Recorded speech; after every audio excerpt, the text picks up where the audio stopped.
أعوذ بالله من الشيطان الرجيم. بسم الله الرحمن الرحيم. ألف لام را تلك آيات الكتاب المبين. إنا أنزلناه قرآنا عربيا لعلكم تعقلون. نحن نقص عليك أحسن القصص بما أوحينا إليك هذا القرآن وإن كنت من قبله لمن الغافلين. إذ قال يوسف لأبيه يا أبت إني رأيت أحد عشر كوكبا والشمس والقمر رأيتهم لي ساجدين.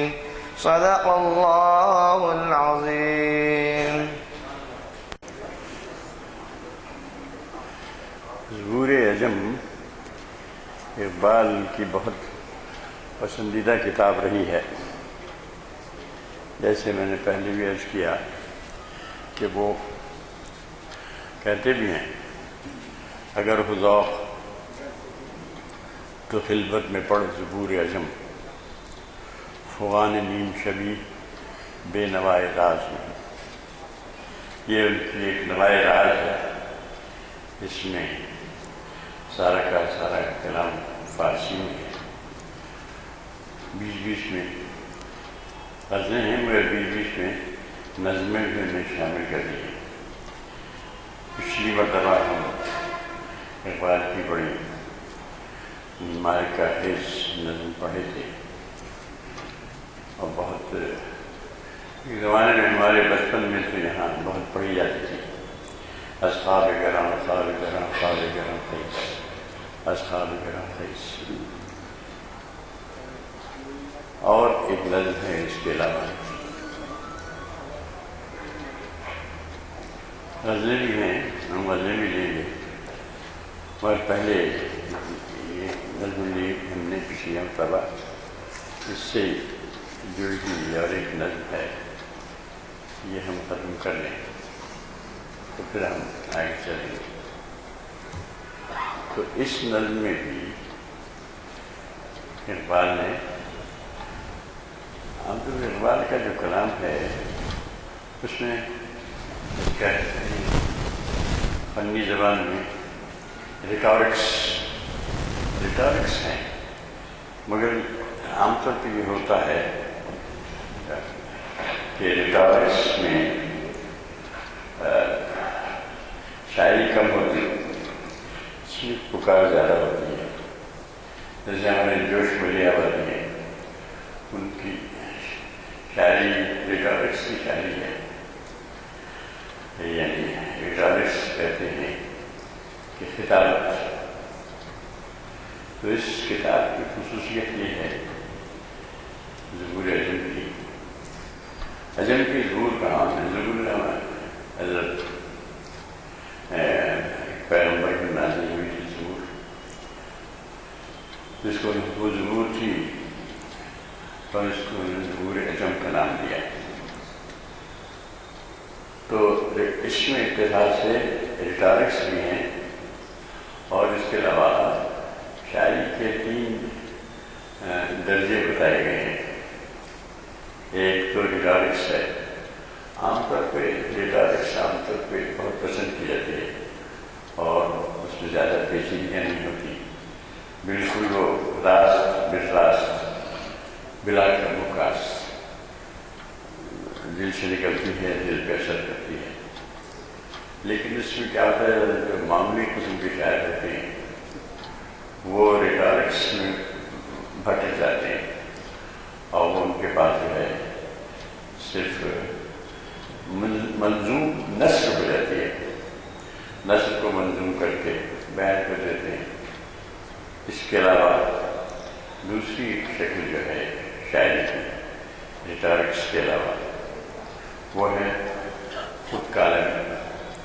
خود کلامی یعنی اس کو انگریزی میں سولیلٹی کہتے ہیں، جس میں شاعر اپنے آپ سے کلام کرتا ہے اور آپ تک پہنچاتا ہے تو خود کلامی ہوتی ہے، اسے سولیلٹی کہتے ہیں۔ سولیلٹی روایت کی اس میں جو نظمیں ہیں وہ خود کلامی کی بہترین مثال ہے، اور جو نظمیں ہیں اور آگے بھی آئیں گی نظمیں، آج بھی ہم ایک نظم پڑھ رہے ہیں، ان نظموں میں خطابت ہے۔ تو یہ دو چیزیں اس میں شاعری ظہور علم میں ہم کو ملتی ہیں، اور دوسرے میں جیسے ہم ٹائم میں چلیں گے پڑھیں گے تو اس میں ذرا زیادہ تر ریکارڈس ہیں نظم ہے، تب یہ نظم ہے اور کہنے کو نظم ہے، اور اس میں تھوڑا سا ریٹارکس کا پہلو ہے، ذرا سا گھن گھرن نہیں ہے، جیسے ہمارے جو صاحب کی شاعری میں گھن گرج، ایسے کوئی گھن گرج نہیں ہے۔ اب آپ دیکھیے پہلا ہی جو اس کا بند ہے، اس میں کیا ہوا ہے کہ یہ ایک طرح سے فنی طور پر اس کو مثلث کہتے ہیں، تین مصرے رہتے ہیں اس میں بھی، اور ایک احتیاط یہ جاتی ہے دو مصرے ہم قافیہ ہوتے ہیں، ایک مصرع ان پہلے دو مصروں کے وزن پہ چلتا ہے، جیسے آپ دیکھیں، اور شاعری کا دامن ہاتھ سے نہیں چھوٹتا، روایت کا بڑا کارنامہ یہی ہے، حالانکہ اس کو ہم کہنے کو ریٹارکس کہتے ہیں، لیکن آپ دیکھیے کہ اس میں برابر وہ شاعری کرتے ہیں۔ اب پہلے بند میں مانند صبا خیز و وزیدن دگر آموز، دیکھیے صبا کا ایک اشارہ بنا لیا، تو صبا کی مثال دے رہے ہیں کہ صبا کی طرح اٹھو۔ صبا کہنے کا ایک خوبی یہ بھی ہے کہ صبا وہ ہوا ہوتی ہے جو صبح کے وقت چلتی ہے اور لوگوں کو جگاتی ہے، اور اس میں ایک طرح کا فریشنس رہتا ہے، تو صبا کی مثال یہ ہے، کہتے ہیں کہ تم کو اب صبا کی طرح اٹھ جانا چاہیے، من خواب غفلت سے خواب گراں پھیل چکا ہے، یعنی خواب گراں کو ختم کر کے اب صبا کی طرح اٹھ جاؤ، مانند صبا خیز ہو وزیدن دگر آموز، پھر چلنا وزیدن آہستہ آہستہ چلنا۔ صبا میں خوبی یہ ہوتی ہے کہ اچھال جھکڑ گراتی ہوئی پر تیز نہیں چلتی، طوفانی بہت آہستہ چلتی ہے، تو وزیدن کہتے ہیں صبا کی طرح اٹھو، خیز یعنی اٹھو، مانند صبا خیز ہو وزیدن دگر آموز، اور چلنا سیکھو۔ خواب غفلت میں پڑے ہوئے ہو، تم کو چلنا چاہیے، نکلنا چاہیے، مگر طوفان کی طرح نہیں نکلنا چاہیے، صبا کی طرح نکلنا چاہیے۔ دامان گلو لال کشیدن دگر آموز، ابھی دیکھیے، یعنی وہ جو نزاکت ہے بیان کی اس کو قائم رکھا ہے دوسرے مصرے میں، کیا کہتے ہیں کہ دامان گلو لال کشیدن دگر آموز، گلو لالا کے دامن کو، لالا و گل کے دامن کو کھینچنا سیکھو، دیگر آموز دوبارہ سیکھو۔ مانند صبا خیز و وزیدن دگر آموز، دامان گلو لالا کشیدن دگر آموز، اندر تلک غنچہ خزیدن دگر آموز۔ اب دیکھیے تیسرے مصرے میں بڑی نزاکت میں اور اضافہ ہو گیا ہے، یعنی اندر تلک غنچہ خزیدن دگر آموز، دل کاف جو ہوتا ہے کافی تصویر کہلاتا ہے، دلک ننا نہیں، چھوٹا دل، دیکھیں اندر دلک کے غنچہ، اور غنچہ ہی کتنا ہوتا ہے اس کا بھی دلک، اب دیکھیے غنچے کے اعتبار سے انہوں نے دلک کا لفظ استعمال کیا، اندر دلک کے غنچہ خزیدن دگر آموز، تو غنچے کے دل میں ہی اترنا سیکھ، پھر سیکھ، دوبارہ سیکھ۔ مانند صبا خیز وزیدن دگر آموز، دامان گلو لال خزیدن دیگراموز اندر دلک غنچہ خزیدن دیگراموز. صبا کے لیے وزیدن، گلولار کے دامن کے لیے کشیدن، اور غنچے کے دل میں اترنے کے لیے خزیدن. اندر دلک غنچہ خزیدن دیگراموز. دوبارہ شیر امر ہے، اور اس لحاظ سے اس کے اعتبار سے گھن گھن ہونا چاہیے، لیکن نہیں. اقبال وہی بات کریں ان کے پاس وہ نہیں رہتی، گھن گھن نہیں رہتی. اگرچہ اس میں ریٹارکس ہے، لیکن گھن گھن کی ریٹارکس میں بہت لطافت کی ریٹارکس ہے، خطابت ہے. اب اس کے بعد ہمارے سماج کے افراد کا جائزہ لیتے. یہ بہت تیز ہے، گونج بہت ہے. معین ببر کر جو بے ذوق کرتی. اب دیکھیے ہمارے صوفیاء کرام سے مخاطب ہے.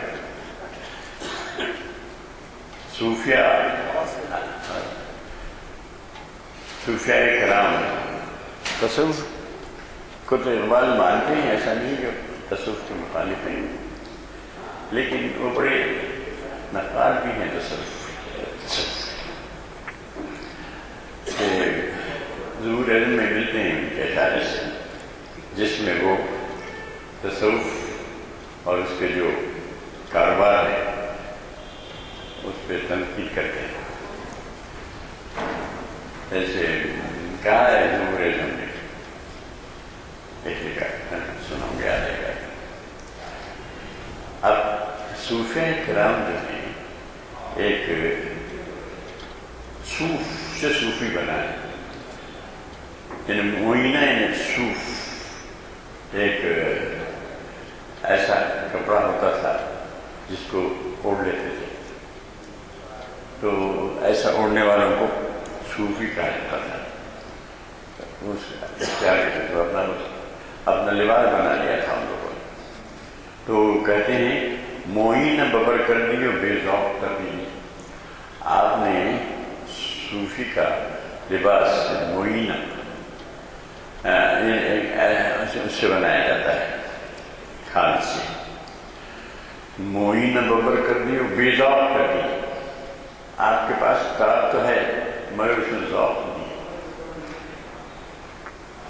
بہت ہی سیدھی سادی بے ذوق تڑپ رہے ہیں مگر بے ذوق ہے. اس طرح کیفیت پیدا نہیں ہو رہی ہے آپ کے پاس. کہتے ہیں معینہ ببر کر دی بے ذوق کر دی. تباہ ہیں آپ، تڑپ رہے ہیں مگر بے ذوق ہے. وہ ذوق آپ میں پیدا نہیں ہو رہا ہے، اگرچہ آپ نے صوفیانہ لباس پہن لیا ہے. معینہ ببر کر دی بے ذوق تبدیلی تبدیلی کے بجائے درسی.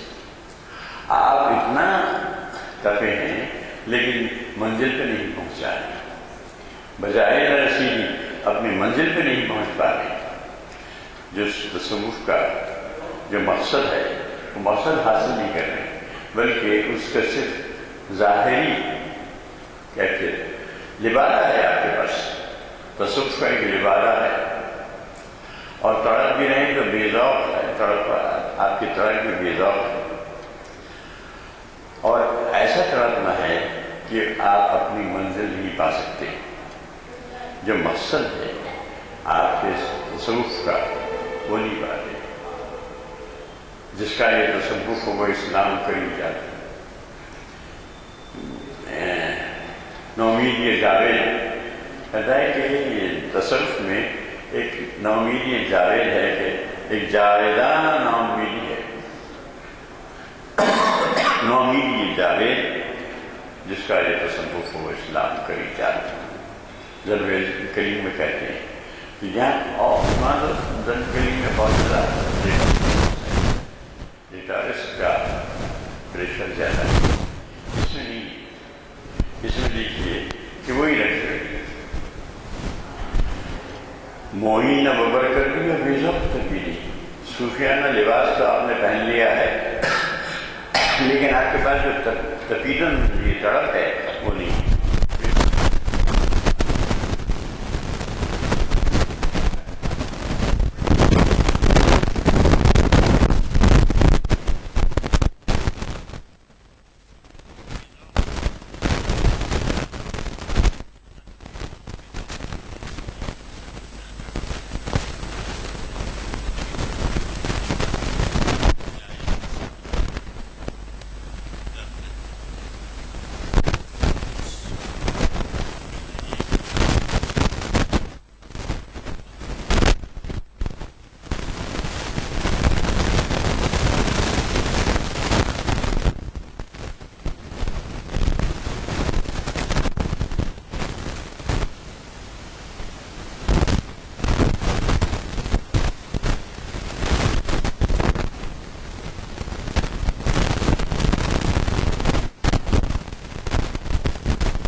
آوارہ دیگر بارہ دوبارہ بہو بند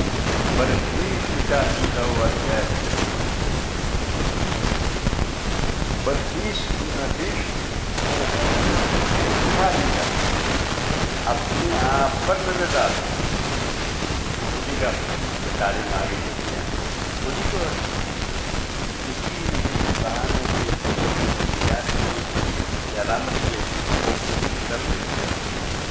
کہتے ہیں کہ برفی اٹھا دیتا ہو الغیر اپنے آپ پر نظر ڈال اور الغیر سے غیر سے غیر اللہ غیر سے اپنے آپ کو بند کر آنکھوں کو کھول کر برفی اٹھا دیتا اپنے آپ پر کھول کر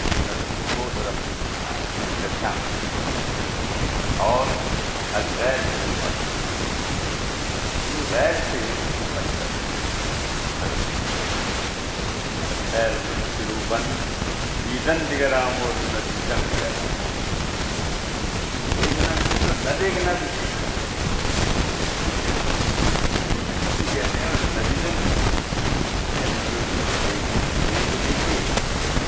اور دیکھنا ہے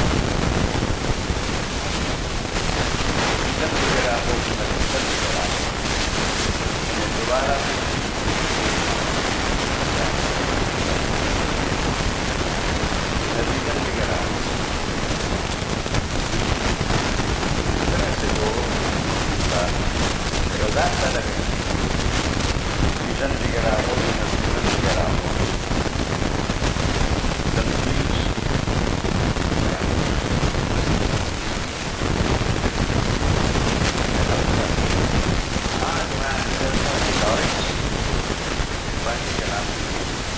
شاید کتنی طرح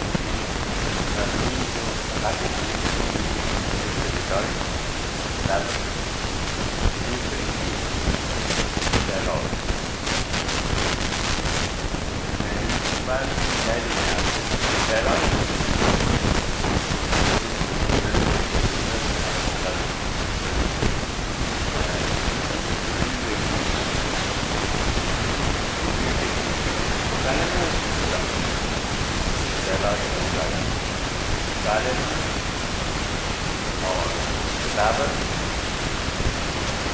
اور ابھیان ظالم آ گیا ہے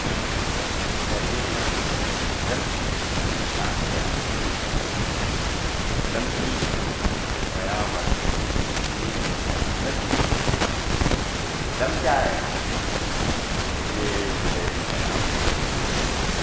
بیان سنا یا نہیں سنا نہیں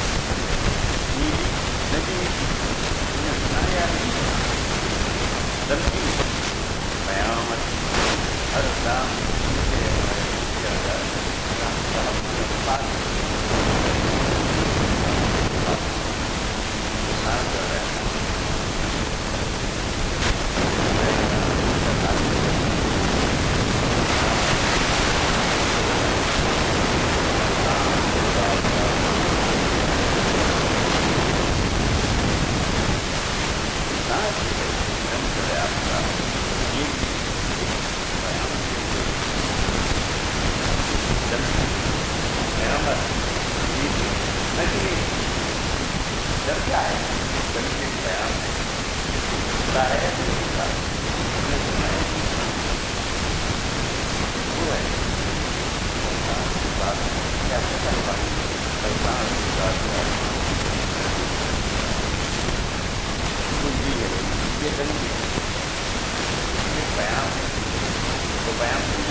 ہماری قوم کا ہماری قوم کا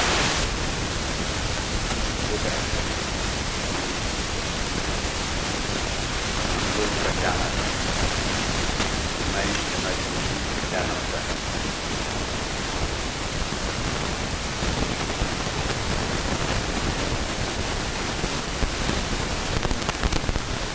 اپنی نظروں کا ذکر کریں.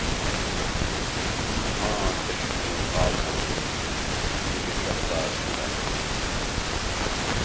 چشم خوابوں نہ ہماری آنکھ خواب کی آنکھ ہے، نہ ہمارا دل بات کریں.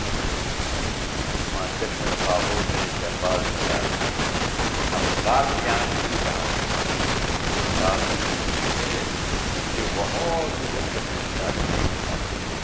اور تیز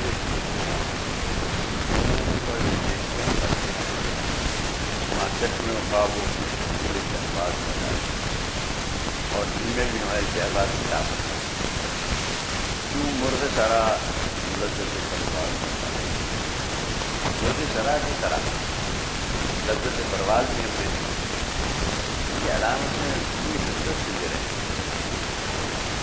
اور شاعری تو شاید کتابت نہیں بنا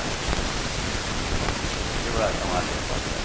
ہمارے پاس کیا کمی ہے معاشرت میں خوابوں سے بات ہوتا اب کیا کیا تھا کیا کیا کمی بتا سکتا ہے.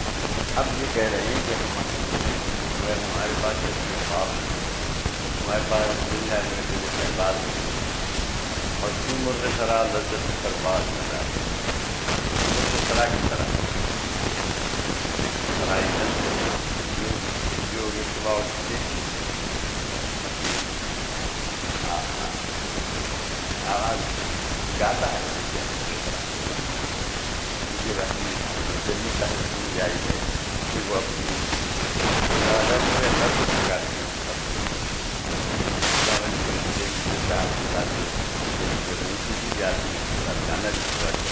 انداز کرتا ہے تو جو سرائی کرتے ہیں سرائی جو کرتے ہیں وہ جیسے لگتے جو ہوتے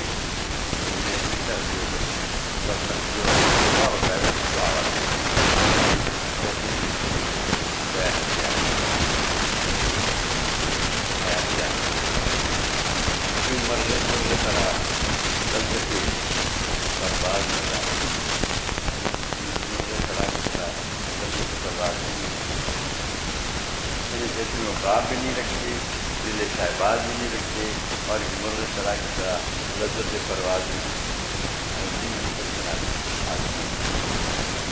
مرغ سرا لذت پرواز میں دارے مرغ سرا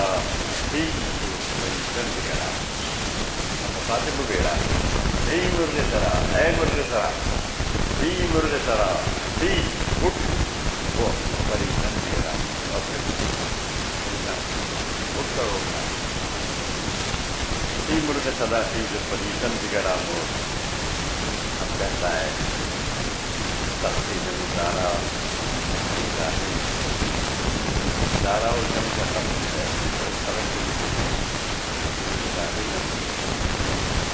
کوہ گراں نت بکا ہی نہ کرو. یہ تو ایک کوہ گراں ہے اس کو ایک آج بکا کا جاتی تو یہ کوہ گراں نت بکا ہی نہ کرو راہ لیے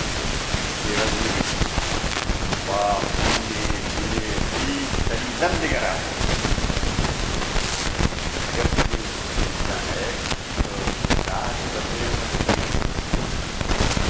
اور سب سے چارا زمین گرتی زمین دارا سے جب اتارا میرے راہے آواز لگا کے آپ گارا نہیں گر سکتے کو ہے کرانا اور کافی نہ آج اس کے لیے آپ نے کیا کرنے لگا اپنے پیچھے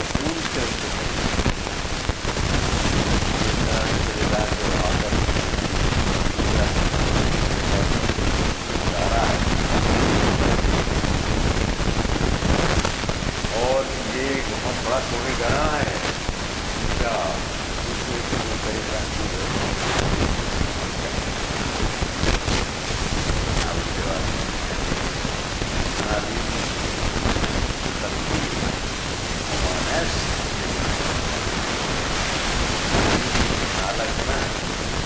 رہا ہے اور میری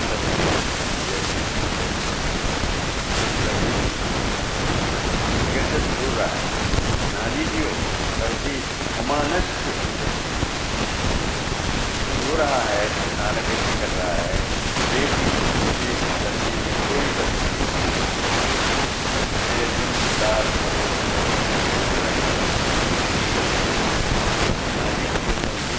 امانت وہی ہے اسی طرح ہے جیسے جس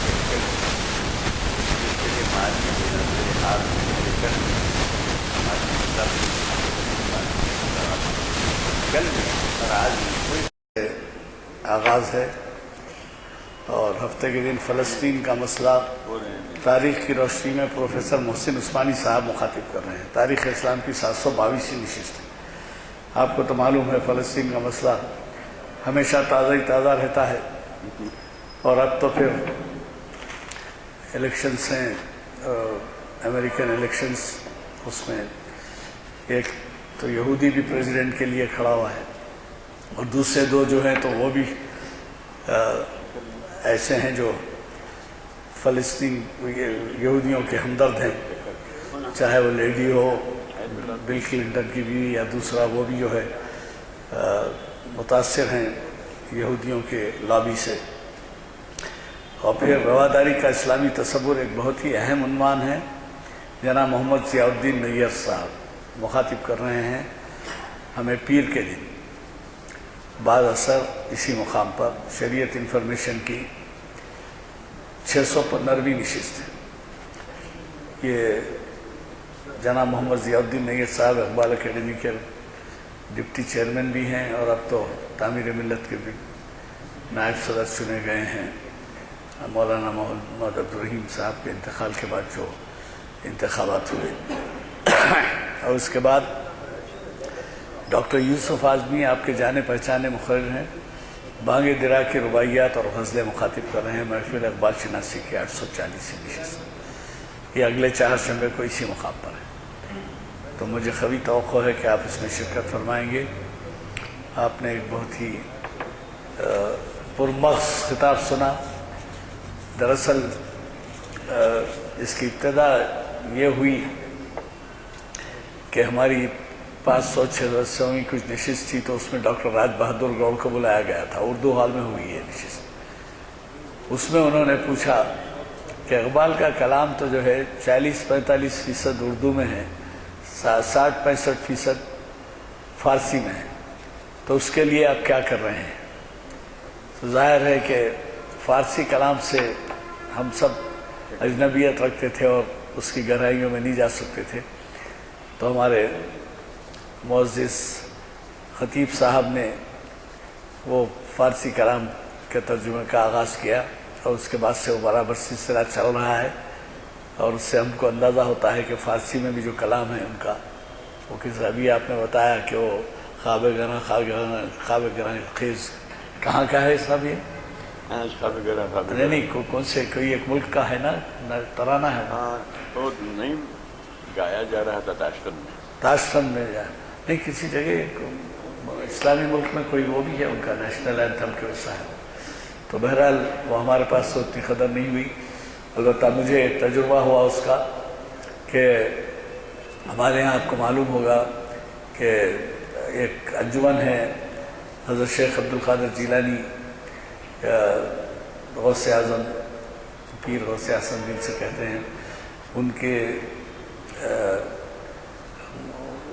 ایک یہاں پر جو ہے انجمن تھی جس میں ابراہیم خلیل صاحب نواب ابراہیم خلیل صدر تھے. تو ان کے داماد جو ہیں وہ گئے ہوئے تھے ایران میں تھے وہ.